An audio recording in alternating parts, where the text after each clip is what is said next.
Falyn Morningstar, what a great conversation. So excited to talk to Falyn. Functional Diagnostic Medicine, FDN. Are you familiar with functional medicine? Do you understand how it works? They do these tests. They test on everything, on food, on different kinds of food, on different hormones in your body. And she has 4 particular tests that she recommends, that she has a lab that brings all these together, all this information together. And based on that, you take supplements to remedy. She cites a one particular person who found out they had issues with pineapple and venison, never realized it before. There's like a red, yellow, and green response to each of them. But functional medicine, I've had the good fortune of speaking to many FDN practitioners, and it's becoming more and more popular. Go to the FDN website. You could find a practitioner in your area or contact Falyn, actually. So the information will be in the show notes. But what are you doing? She had an incredible road where she was in her late 20s and she was losing hair. All these things were happening. And she turned and she found functional medicine, completely changed it, and now is much, much better, is helping others. But functional medicine is going to increase. And you're going to hear more and more people talk about it. We talk specifically, she talks about magnesium. We talk about some supplements. We talk about the different areas, the DRESS protocol and FDN. Great conversation on getting healthier, getting better, people, just by doing simple things. First, finding out what the problem is and then addressing them. Thanks for listening. Hi, I'm Joey Pinz. People ask me, how did I lose 130 pounds? The quick answer is always discipline. I started my business, wasn't paying attention to my health, was eating too much, drinking too much sweets. My daughter was born. Next thing I know, I'm pre-diabetic, I have hypertension. I knew something had to change. Discipline. I, like many of you, have faced many challenges in your career, in your family, in your life, in your faith. How did you attack them? How did you approach them? How did you solve them, hopefully? It all had to have some degree of discipline. I'm also asked, how did you found and start a tech business that lasted over 25 years? Discipline. I was committed to it, enjoyed technology, didn't enjoy some aspects of it, but knew it was necessary. Discipline. Our podcast mission, how do we use discipline to better ourselves and society? Join me, please, as I talk to interesting people and discuss how they use discipline in their family, in their passion, in their careers, and how it helped them. Our podcast vision, growth through learning from others. Joey Pinz Disciple Conversations. It'll be light and serious. Join us, please. Thank you for consideration. Fascinating journey. Hello, Falyn Morningstar. So nice to meet you. I appreciate your time today. So why is, this functional lab testing a game changer? It validates your symptoms. And I think that is super important because a lot of us are guessing of, I think this is wrong, I think this is wrong. And it leaves us with more questions sometimes than answers. So these tests give us the ability to have a clearer roadmap to be able to adjust our lifestyle, incorporate natural supplements, and heal what our initial symptoms are, so then we can continue to get to the root cause. And that's the big, I always hear, I've heard many of my friends say can't have gluten anymore, and I took a test, I figured it out, and I can't do it. But now functional medicine's been around, but what you're saying, your specific test that you've worked out with a lab, I think there's 4 different ones, correct? There's 5 foundational, but I have access to hundreds just in case we need to branch out and continue to be the detective. And you have to give stool, blood, hair? Hair is an option on the other ones. That's not part of the 5 foundational. So we have urine, blood, there's a dried blood spot, there is stool, and saliva. And what do they go over? Let's go with those 4. Okay. Or the 5. The food sensitivity test is a blood test that goes over 176 different foods. And you don't necessarily need to be eating those foods to know Right. if you're sensitive or not. The hormone test is saliva, and that's looking at different variations of your estrogen. There's 3 different estrogens. There's testosterone, progesterone, melatonin. There's 4 markers of cortisol on there as well. There is the stool test, which is also fascinating. That is looking at different yeast, fungus, their parasite potentials, autoimmune triggers. There's an immune section on there as well. And that is about it for that one. And then the metabolic wellness profile and the mucosal barrier assessment, those are from the same lab, and they're looking at either your urine or it's dried urine or dried blood spot. And we're detecting whether or not you can break down proteins, because obviously that's super important to be able to absorb. We're looking at the integrity of your mucosal barrier lining, like how impaired that is, how much oxidative stress you have going on in your body, and how your liver is functioning. So those are the core components of those. I believe we hit 5. Is there a mineral? What's the... That can always be added. Yep. So when you mentioned the hair, that reminds me of the hair tissue mineral analysis. You can always ship your hair out, and it lets you know different mineral statuses, as well as if you have any overloads of metals in your system. That's super helpful too. Okay, so let's start with the food. So 170 plus foods, and there's the green, yellow, red kind of system that you have Yeah. there, and it's you don't have to ingest the food to have it. So let's say something comes up. I watched one of your videos where somebody came up with like pineapple and venison. They found, right, and so let's say it's at yellow. Well, let's talk. What do the 3 colors mean? Great question. Yeah. So green, you are not reactive. Now, let me be clear. It is on a scale. So it can be very little in the green, meaning your system is not really reactive at all, but then it can be closer and closer to the yellow. So you're getting more and more reactive. But once it hits yellow, it is moderately reactive, and the red is very reactive. And okay, so if we go really reactive, I don't know what the numbers is, but if it's really red, you're getting hives. You can just swell up. You can this You kind of can. how, yeah. I would say this type of test is not looking at your allergic reaction. Oh, what's the difference? Good point. There's an allergy test that you may have heard of from a traditional physician where they prick your skin, looking at if Right. hives do come up. This is looking at a different type of what's called immunoglobulin. So it's showing us a different type of sensitivity. So you might not even feel, because this gentleman of the test that you're speaking of, Yeah. he didn't necessarily feel terrible eating venison or eating beef, but there is a underlying systemic inflammation going on that can in turn exacerbate this rash that he was developing. Inflammation. That's the killer. That's what's Yeah, happening, and you can't see it. You don't notice it sometimes. sure. Now, if something's in the yellow, is it creeping its way to red? And you should test how often. Great question.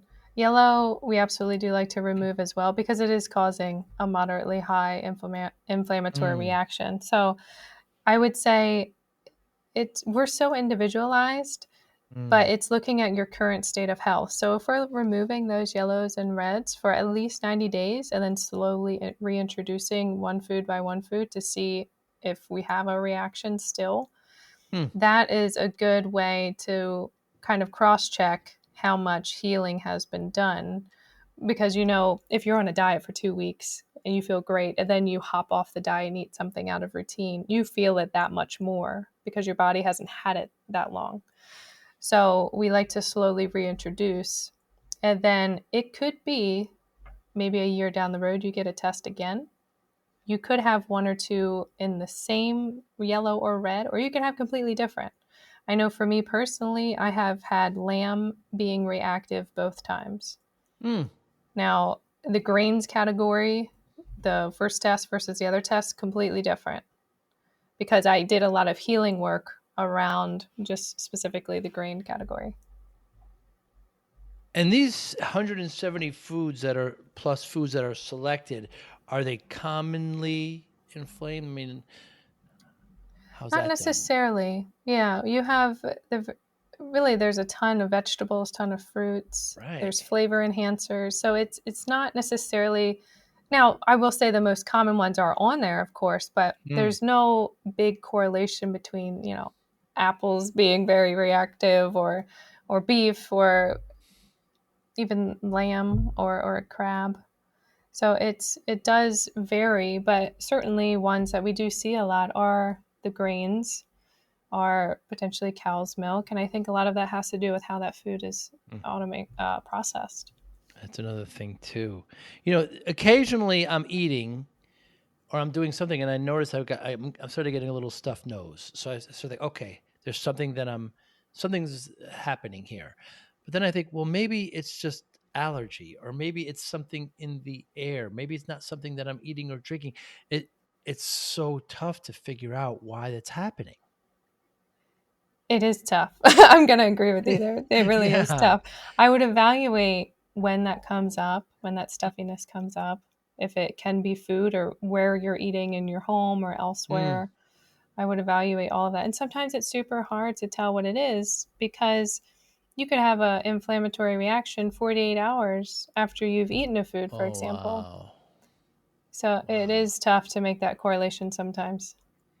I mean, heck, fella, it could be in the linen that I used to wipe my face, right? I mean, it could Yeah. be, it could be almost Hmm. anything, right? Some agent, I don't know, cleaning agent got on the fork or something, or it could be, I didn't even think that it could be from 2 days earlier. Boy, that throws another wrench in there. So, I mean, it's very tough to diagnose, to try to detective this yourself. It is. Yeah. I know there's a lot of frustration that happens in people. And I think the tests are just kind of a way to give you a breather of, oh, okay, I have a Mm, roadmap now. Now I can makes follow this. sense. So it's a little bit easier. And why aren't general practitioners doing this? I know insurance doesn't cover this. You mentioned that before. Is that part of the reason? Honestly, I think it is part of the reason because your work is probably paying for a large portion of your insurance. You want to make sure Mm, something is in network because you don't want to pay out of pocket for things. It's just a different way to look at healthcare, the healthcare system. I think that mm. is large part. And I think people, myself included, for a portion of my life, put a lot of weight in the doctors figuring out what's wrong. And I know 5 years ago, that's who I went to. I went to my family physician to help me figure out why am I experiencing these symptoms. So that is Yes. our initial, since birth, that's what we did. We went to the doctor when we were sick. And so it's a complete paradigm shift. And it takes learning is in stages. It takes a while to be able to do that. Yeah, because you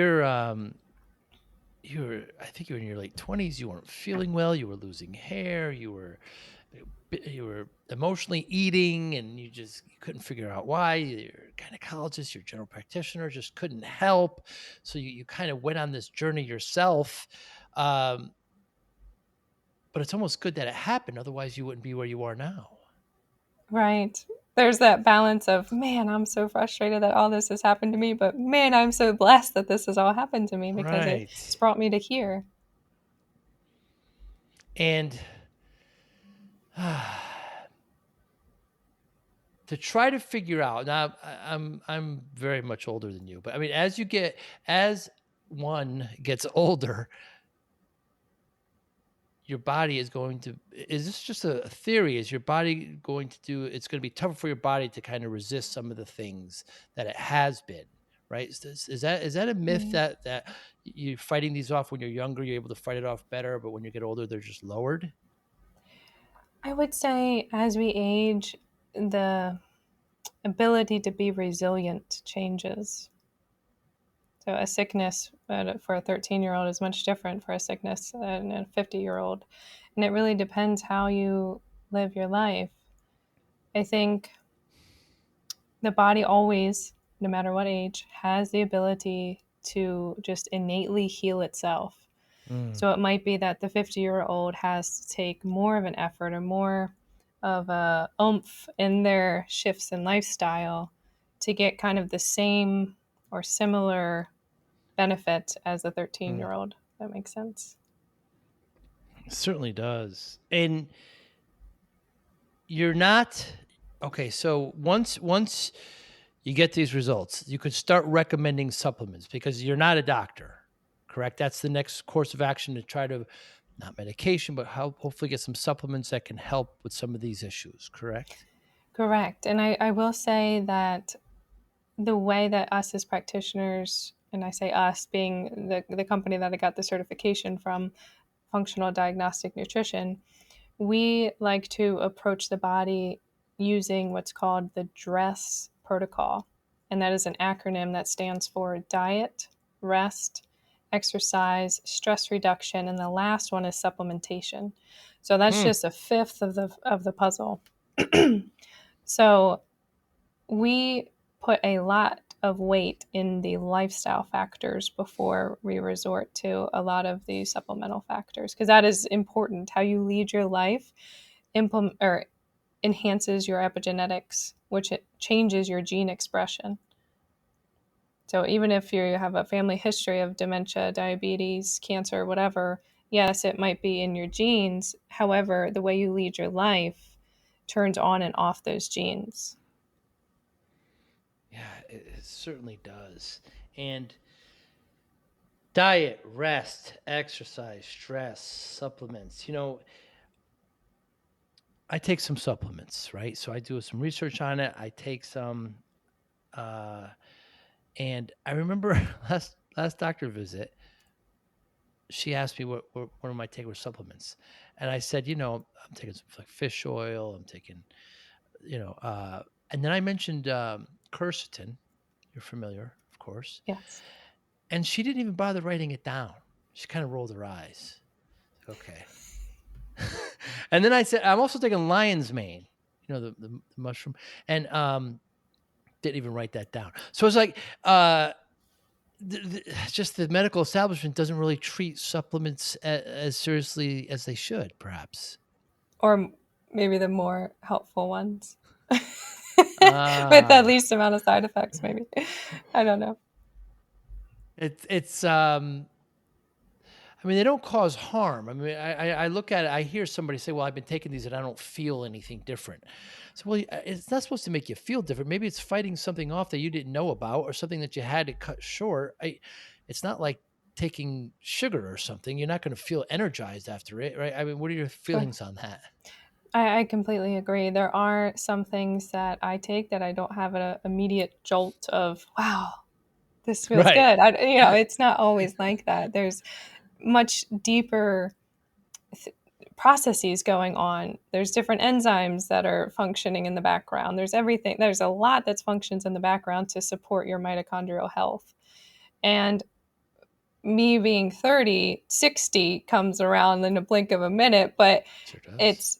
it's looking at what am I doing now to help my mitochondrial health that I don't need to pay this much for healthcare, for example, when I am 60. Hmm. Yeah, because we still need, you break a leg. I mean, you still need to, of course, it's excellent to have. You're not advocating. I'm not advocating not seeing a Right. general practitioner. It's just that this is just this functional medicine, and I've had the privilege of speaking to other functional medicine practitioners, and I love it. I mean, it could only get better, and you're putting up a site shortly, right? That has you can find your practitioners in the area. Yes, the company FDN, that's the abbreviation for Functional Diagnostic Nutrition. I believe in That's this right. year they are putting up a sort of directory allowing people to search for practitioners that might be in their area. But I will Mm. say that every practitioner has the ability to remotely be online. It's a good point. Yeah. So the next test, of course, is the saliva. And that's going to, so with that, we're talking about estrogen, we're talking about hormones. Um, why is that important to understand, Fallon? Hormones, man. Well, Hmm. they help you feel energized. They help if you're going to the gym, let's use the gym for example. Yeah. You're trying to build lean muscle mass and say you have low progesterone or low testosterone. It is that much harder to be able to build muscle mass because you don't have the hormones to support your body to create that anabolic state, that building state, while Hmm. maybe your cortisol levels, and like I said, for this test, it's measuring 4 different levels of cortisol throughout the day because it does fluctuate throughout the day. In the morning, it should be at its highest, and as we go on to the evening, it should creep down. In the evening, it should allow the melatonin to rise. And so, say if our cortisol is messed up, if we're, depending on how you metabolize caffeine, if you're drinking a coffee in the afternoon, that could spike your cortisol. If you're going to the gym at like 8 p.m., when you should be winding down, that shifts your cortisol. And so, if you're doing this day after day or week after week, year after year, it really changes your hormones. Hmm. And if you're not sleeping well, of course, that's going to impact your cortisol, your all of your hormones. You know, sleep is so pivotal for you to have the good amount of hormones, to have the energy in the morning. Yeah, it certainly does. You always hear of people having hormone imbalance issues, and again, very tough to diagnose. And once something traumatic happens, is when they go in and get full tests um, and hopefully do something for that. Your dress, an acronym. I always say health is exercise, diet, and sleep. And you've added, of course, supplements and um, others that are close, to it as well. But let's just talk about sleep for a moment. I mean, people just don't value it often. I'm not myself without 7 hours. Same. That used to not Yeah. be me. I used to be a person that would stay up maybe 11 or 12, be reading. I was still into the personal development space. And then I would get up early because that is what YouTube said. You know, you need to Mm, go to bed late, wake up early, and that's mm. how winning is done. I specifically remember that phrase. And now I'm like, wait a second, this is not right. So I have drastically over the years changed my sleep routine to really just be that optimal safe space for my brain to slow down from the day, to process things. And, you know, if we want to talk about kind of a routine of what somebody could look like or somebody's sleep routine could look like, making sure the temperature is appropriate. When we are Mm. hot, our body doesn't want to sleep when we're too hot. Um, Dark room, of course. The light exposure is so important because if we are getting hit with the screen, if we're watching TV when we're trying to go to sleep, or if we're looking at our phone right before bed, that stimulation from the screen is signaling through your pineal gland that, oh, it's still up, we're still awake. And Mm. so it doesn't just, if you shut your phone down, it doesn't just shut off. Your brain doesn't just shut off like a switch. It takes a little while for it to kind of calm down and allow the melatonin to be released. So light exposure is super important. I know I wear these amber colored blue blocking glasses in the Ah. evening time, or I might have my Himalayan salt lamp on as a nice amber tone to it, mimicking kind of the sunset. Hmm. Yeah. And what else? I will deeply breathe before going to bed, just processing my day. Belly breaths. I will play the entire day, what went well, what could be improved on, and kind of what's tomorrow look like.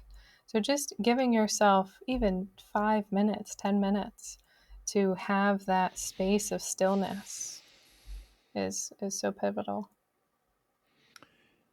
Yeah, I don't have it. That's one way. I don't have a television in my room, right? I don't want that kind of, stimulus around me, before I go to sleep. And just you saying that and then mentioning breathing just made me take in a deep breath. You talk about just that simple change as well. Sleeping is important, but just the way people breathe can make a significant difference. 100%. I know if I breathe for a straight 2 minutes, I will feel more calm. I will feel more Mm, grounded. I will probably have mm, a yawn, which is your nervous hmm. system signal to be like, okay, we are shifting into that parasympathetic. When you have those signals like that, a yawn, deep breath, you taking a deep breath there, it's like, oh, okay, like we're safe here. We can relax. We're present. That might be one of my biggest takeaways from yoga. I don't practice as much now as I did, but just learning how to breathe. And when I tell somebody that, they roll their eyes. Yeah. We're all breathing, Joe. But no, but in through the nose, maybe out through the mouth. Just learn how to kind of be present. And everybody said you're getting angry, count to 10, or take 5 deep breaths or something. And that's trying to do the same thing, just trying to let you think a little bit and not be so rash. Yeah.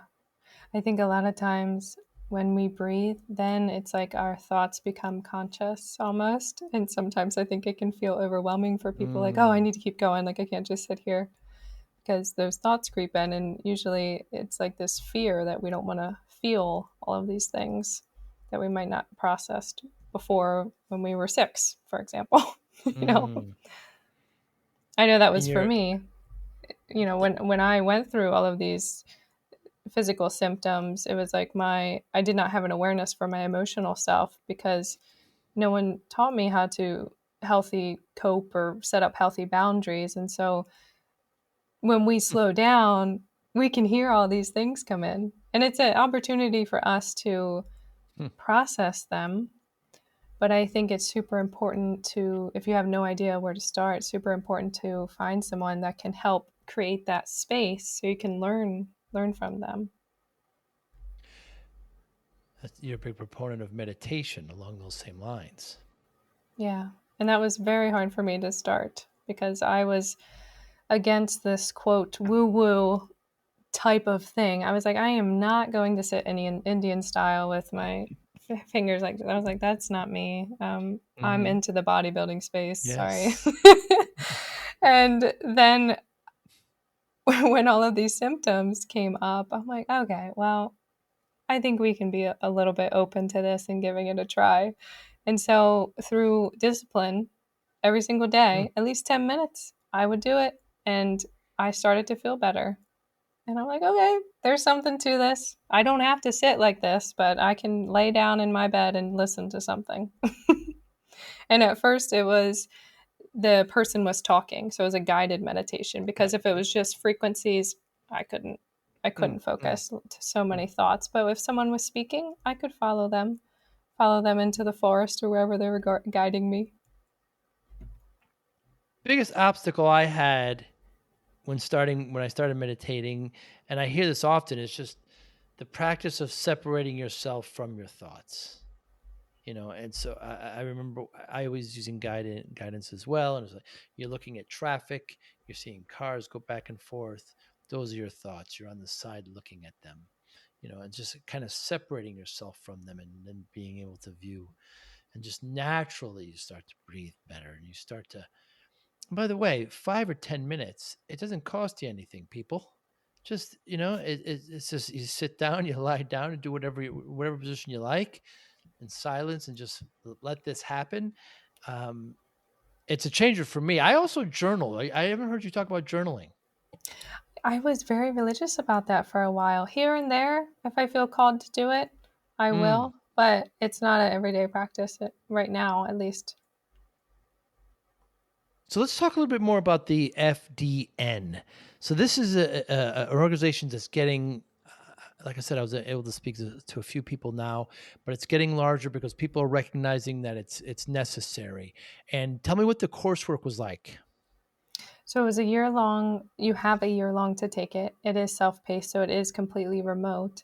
And when I know that they have enhanced it since I graduated, but they basically you're going through different modules, learning about what functional health is, what holistic health is, integrative health, and you're learning about, for example, the thyroid, the adrenals, the gut dysbiosis, and how they can impact a lot of the symptoms people may be experiencing and what we can do about that. So you can go at your own pace. And then towards the end of the program, there are the tests come up. You know, we are looking at how we're interpreting the tests through the tuition of the program. You get some tests with it because they want you becoming a practitioner. They want you to actually test on yourself. So tests are included in that.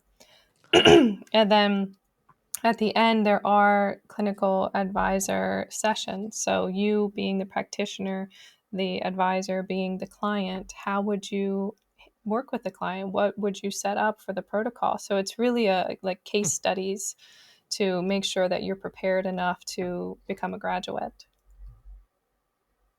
You talk a lot also about magnesium, how important that is as a remedy. Yes, I would honestly recommend magnesium for any age group. And it's not as simple as taking 500 milligrams of just magnesium.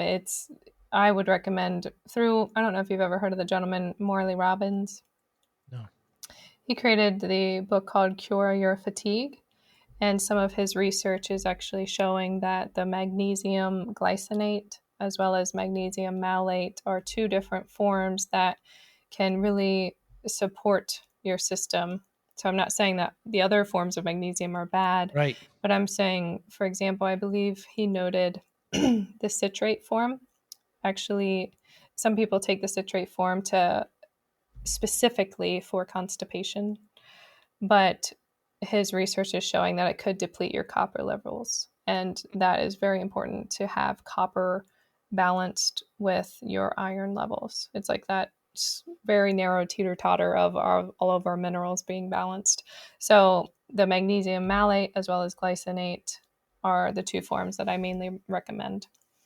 And the importance of magnesium, our body runs on enzymes, really. There's enzymes that create these processes all over our body to stimulate our digestion, our neurotransmitters, etc. And so when we're taking magnesium, it gives us the ability for these enzymes to function better. There's, I think, around 3,700 enzymatic processes in our body. And magnesium, there's 42% of them are magnesium dependent. So it's a very large percentage where we need magnesium to stimulate these processes. And I will say what's important, even more important, is that when we are stressed, which a lot of us are stressed today if we don't know the right breathing style or the right coping mechanisms, if we're stressed, then taking more magnesium is a good thing because we burn through it quicker. That's right. You mentioned that. If you're stressed out, we actually burn more magnesium. Right. You know, I heard you mention it, and I meant to check my multivitamin to see if magnesium's in there. I gotta make sure I take a look at that. How do you feel about multivitamins? I don't take one. I I don't think that they're bad. I would say maybe not all of the ingredients in there are completely necessary. I would look to see like what fillers might be in there. Um, Especially if it's like a cold pressed tablet and not really a capsule. Interesting. You know, it might be harder for your system to actually break down that really hard capsule rather than maybe the gelatin caps, or rather than the pill, excuse me. Right. But I would say some of the ones that I'm sure are in the multivitamin are magnesium. I'm sure you have some in there. Right. Vitamin C is probably in there. Those are two supplements that I actually take standalone. I'm trying to think what else. CoQ10 might be in there. I take that standalone. But yeah, I feel like I'm kind of up in the air with a multivitamin. I don't specifically recommend it, but it's not like I'm against it. And D, right? What we've learned from the pandemic and everything, there's just, people not going outside, and vitamin D, where do you stand on that? Love vitamin D, not as a supplement though. I think You'd it's rather get it very, in natural form. yes, absolutely. Because I think taking a supplement form isn't like us utilizing vitamin D as its active form. I think it's can be harmful if you are taking hundreds of thousands of IUs over the course of your lifetime, and if you're not counteracting it with K2, you could create a lot of calcification in your body, which could actually exacerbate a lot of your symptoms. Also, I was reading the greatness of turmeric, and the problem with that, of course, is that any turmeric you could add to your food isn't enough for you to gain all the benefits from it. Any thoughts on turmeric? Interesting. I haven't heard that specific thing. I feel like turmeric is a great anti-inflammatory. So anytime that you could use it for certain. And I believe turmeric is on the food sensitivity test as Oh, well under really? the flavor enhancer category. Yeah.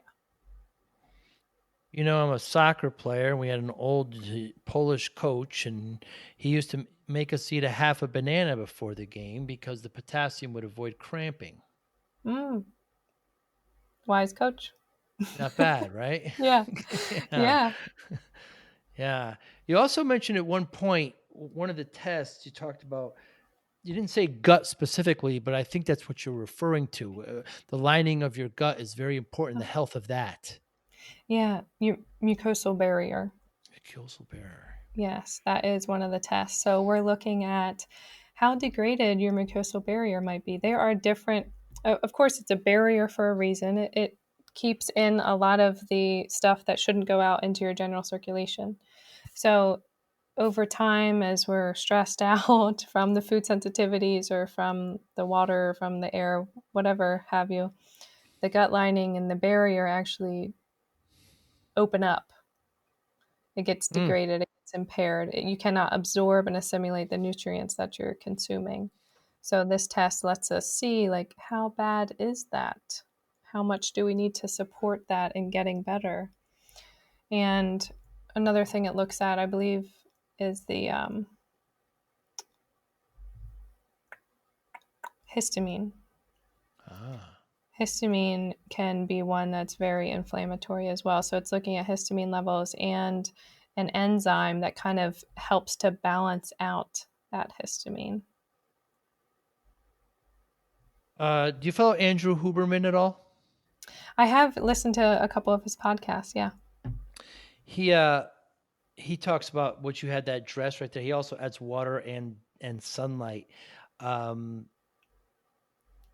By the way, it was you had all these symptoms, and then it was one magical podcast that kind of turned things around for you. Correct? That you listened to, you were having some issues. Oh, so perhaps Dr. Jolene Brighton. Does I that think sound that was familiar? it. Yes. So Yeah. yes, as my symptoms kind of kept compiling on top of each other, I was listening to David Asprey's podcast, and Dr. Jolene Brighton was actually a guest. And mind you, this was 2019, I believe.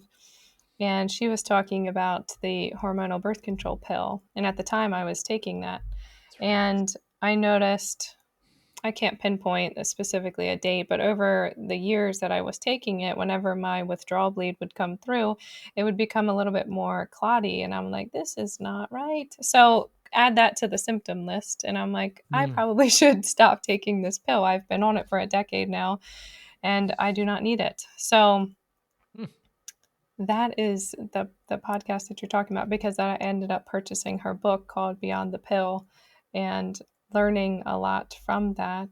And so it was kind of beautiful timing of everything coming together, although it didn't feel beautiful at that point. But But it was good that it happened, so now you are where you are. Before you mentioned the term, and I've never heard it before, I heard it from you, epigenetics. Okay. And what's this? So epigenetics are our lifestyle factors. So the way you eat, you could use the DRESS protocol, for example. Besides the Ah, supplements, you could use that to really help define what epigenetics are. How are you living? What's your environment like? Do you work in a factory that fabricates things in the dust and the air that you're breathing in? Of course, that's going to impact mm, your body. mm, It's really on your lifestyle, how you live, that allows these genes to turn on and off. So we are always born with specific genes.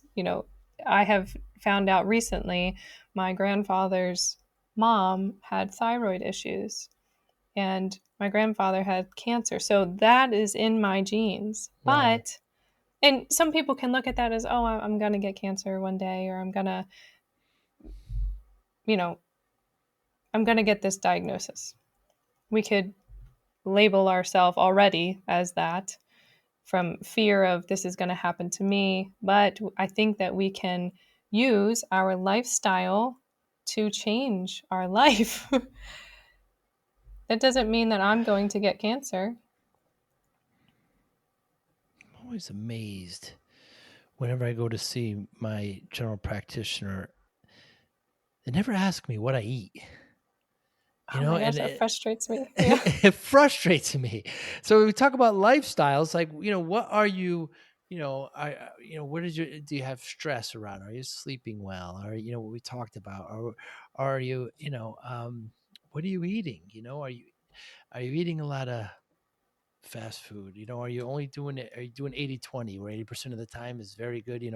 Dark greens 3 times a week. Are you, what are you kind of practicing? And it's just such a kind of different approach, um, because we are what we eat. What did somebody tell me once? Food is medicine. I completely agree with that. Yeah. And it is disheartening because and again, we're not discrediting doctors and their knowledge, but I'm Oh, pretty sure when they go to medical school, diet is not one that they speak about. So it's right, no fault to them that that's just what they were taught. right, But there are right, people waking up. There are people that are doctors that actually went through the FDN certification program. So really. there are, chiropractors, acupuncturists. There are a variety of people that go through this certification program because they are seeing the light, if you will, of Mm. this way of practice is not actually helping myself and or my clients or my patients. Fallon, how important is water? Oh my gosh. What percentage of us is water, right? Mm. It What is so percent of the planet important. is water? Right. I don't know that percentage. You It's 75, it's 76, something big. like that. Yeah. Yeah, yeah. Yeah. So water is hugely important, and it's not just what we're drinking every day. It's also what we shower in. Mm, So looking at, do you have city water or well water? And if you have city water, how are, like, you can ask the water treatment facility, can I see some of your reports? Like, they have certain standards to live by from the EPA, certainly, but they're not specifically taking out prescription drugs, specific things. So residuals are still in there, and mm. we're consuming that. We're probably even consuming fluoride in some municipal sectors. And so all of that definitely plays into us and how we need to process things, how our liver needs to function. And I think if you have well water, how much metal is in there? Do you have high Mm, iron levels? I know in Pennsylvania that is quite high. So, what does your filter look like in your house? Do you even have a filter in your house? mm. That all is super important. I think if you can have a reverse osmosis system that literally pulls out every single thing and then you remineralize it. Say, for example, with what is the brand? It's just a trace mineral drop. I forget, trace minerals, I think it's called. And you remineralize it with that. That's perfect. Hmm. What is your vegetarian view? Vegetarian. I would say I would ask why, you know, what their intention is with that. And I would say that animal protein is extremely important for us to be able to have good physical and mental health, because if Mm. we are consuming animal proteins, they are breaking down into these polypeptides, into these amino acids, and then we're utilizing them to even make neurotransmitters. So I would say it's vastly important to Mm. have enough, and especially if you're trying to gain muscle mass, not just maintain what you have. I think it is very important. You mentioned liver and just some of the studies recently, just about some of the animal liver and how rich it is. And um, it's more of a lifestyle choice, of course. There's plenty of healthy vegetarians, but I just like to hear perspective on that. So, Fallon, I've had my battles with health, right? I started my business and I wasn't eating well. We talk about, uh, epigenetics, right? I wasn't eating well. I wasn't sleeping well. I was working 14, 16 hours days. I got myself up to 340 pounds. My general practitioner said, if you don't lose the weight, you're not going to see your daughter graduate. And she had just been born. This is something not every GP would say, by the way, but I had a special relationship.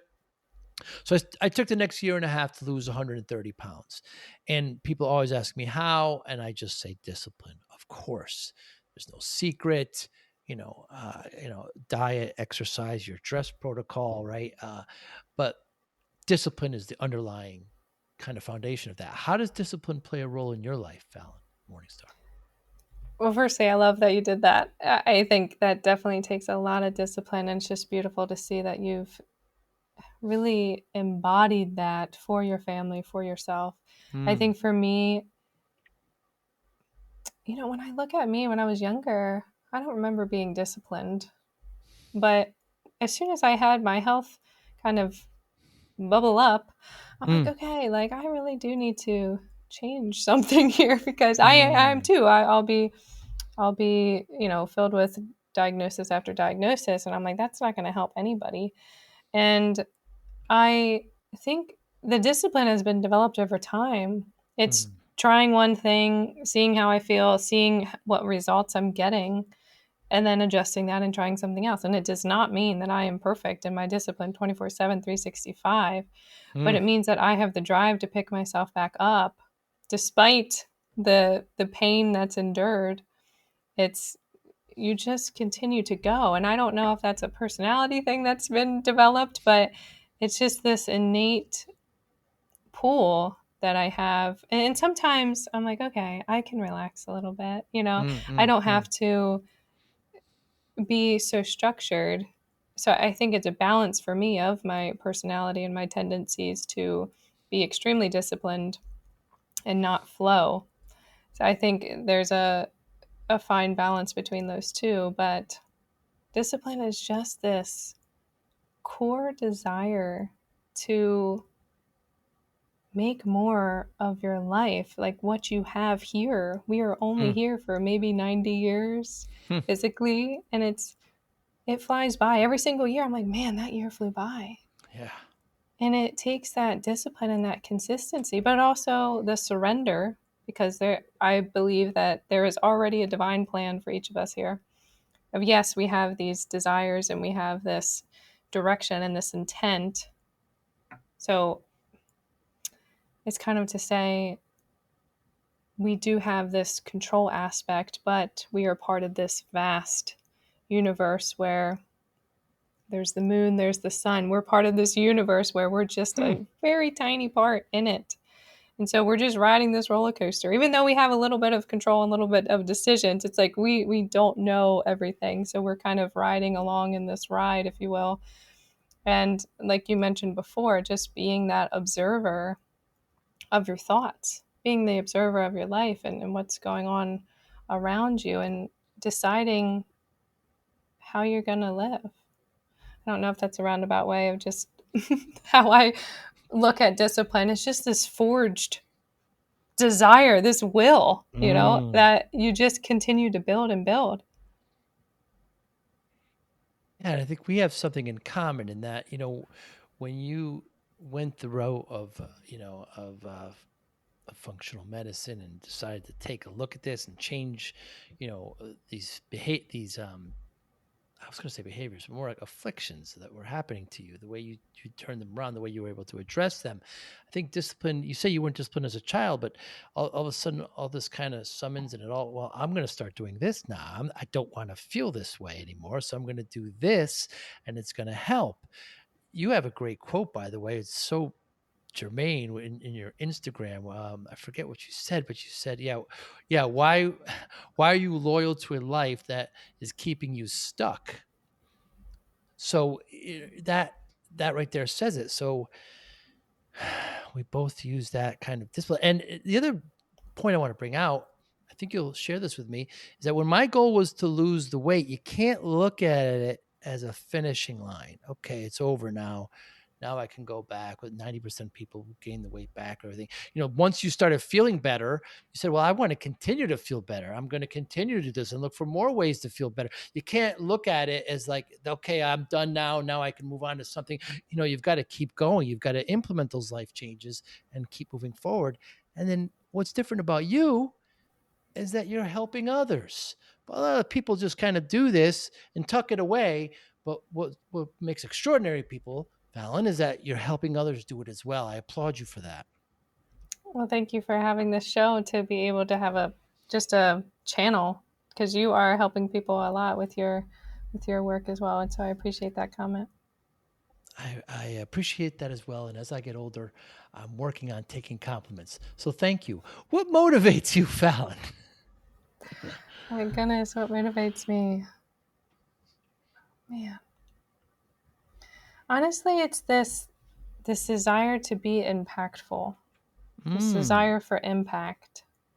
So I think a lot of us we feel stuck and we feel like we're not worthy of this love or this financial wealth, or we think we're not worthy of all of these things because of the experiences we have, the conditioning that's been thrown on us, and that chains us down. I want people to be able to feel this vitality in their life, despite there's going to always be fear there. And there's fear every day. Mm, I've been instilled with fear, as I'm sure everybody is. But certainly. it's this conversation with yourself, that to not let that stop you from continuing to live the life that you'd like to live. And I think I want other people to feel that and experience that as I am breaking the mold for myself, Mm, as I'm really coming into my core of my own worthiness. It's like I don't need this validation for something external to tell me that I'm already loved, that I already love mm, myself. And I think, just to bring it back into this love space, it's like we're searching for all of these things to fill something missing inside of us. mm, So these tests can help, these lifestyle factors can help us bring us back to ourself, mm. to be able to know that we are already loved. We are already worthy of everything that we're desiring. We already have it. And I want people to experience more of that as I am as well. Yeah, that's very reflective, Falyn, because I know people who have bad things happen to them and say, well, I kind of deserve it, and they don't. They don't, and perhaps people sit on this stuff and say, well, these things affect me, but why not find out what it is? And maybe you can make simple changes on how to change it. We're not talking about drastic things. It's a wonderful reflective answer. So how do you Yeah. measure success? How do I measure success? Jump. Honestly, how much joy do I have? Mm, impact and joy. How much joy and peace do I have? I could probably say a lot. Um, I think a lot of us, again, just going back to our conditioning, like, what is success? I think success can be a definition for any single person depending on their own perspective. So for me, am I having fun, and am I feeling this peace and this joy while I'm going about my day? Because I think I do have a tendency to take life very seriously, and it is serious, certainly, but I think at what point does it not become fun anymore? Like, I do have fun finding more stuff out about myself, helping more clients, but it's also that stress of, am I doing enough, or can I afford this? Because certainly money is an energetic exchange, it's a currency, and we all need that as well. So it's finding that balance of, well, am I living the life that I want to live? But also, I think I do want to say, don't rush the process. I remember being a teenager, I'm like, oh my gosh, I can't wait until I'm 21. And now I'm 30 and I'm like, okay, like we can keep observing all of this, keep taking all of this beauty in, because it's just going to keep going faster. So I have to remind myself of that almost every day of, it's not built in a day, Yeah. It is about the journey, like you mentioned. Just general patience. That's absolutely wonderful. It's just, I was so excited when you accepted this, Falyn. I love what you're doing. If anybody's listening, how can we get in touch with you? How can we get access to the tests? Yes, would love to have a conversation. You can feel free to connect with me on Instagram, which is at Falyn Morningstar, or email is great, discover@falynmorningstar.com.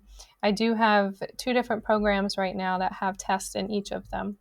So they can feel free to just start a conversation with me. I would love to know kind of what concerns you have going on, because that might change what recommendations I would have as far as testing. And Falyn is Falyn, and Morningstar is just how you would imagine, Morningstar. We're going to make sure we put it in the show notes.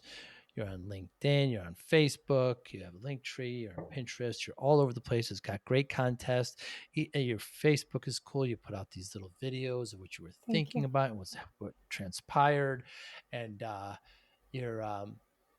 your demeanor is compelling, because you're serious, but you could still see that the smirk pop up, and you could say, okay, this is great, and it is serious, but let's have some fun too. I appreciate that balance. Thank you so much for your time. I really appreciate it, and I hope maybe one day if I'm in the area, we'll get a cup of coffee. Well, I'm not a coffee drinker, perhaps tea. Tea. That would be wonderful. Thank you so much. You be well, Falyn. Bye now. Thank you for listening and/or viewing Joey Pinz Disciple Conversations. Please share this episode with 1 or 2 of your friends who you think may benefit from the episode. Our website, www.joeypinz.com. There you'll find lots of resources, and you could join our mailing list. Please follow us on all our social media, Instagram, Twitter, and Facebook. Podcast information, the video version of our podcast is on YouTube. Please subscribe. Audio is on all major podcasting platforms. Please follow them. And if you like it, please consider giving 5-star rating. Would really appreciate that. Would you like to financially support the podcast? You can go to our Patreon site. Consider $5, $10, or $20 a month. There's all kind of plans that we have there. There's like a one-time payment. What is this podcast episode worth to you? $25, $50, $100, $500, $1,000, $5,000. You be the judge. You can go to our PayPal account to do that as well. Thank you again for listening or watching Joey Pinz Disciple Conversations.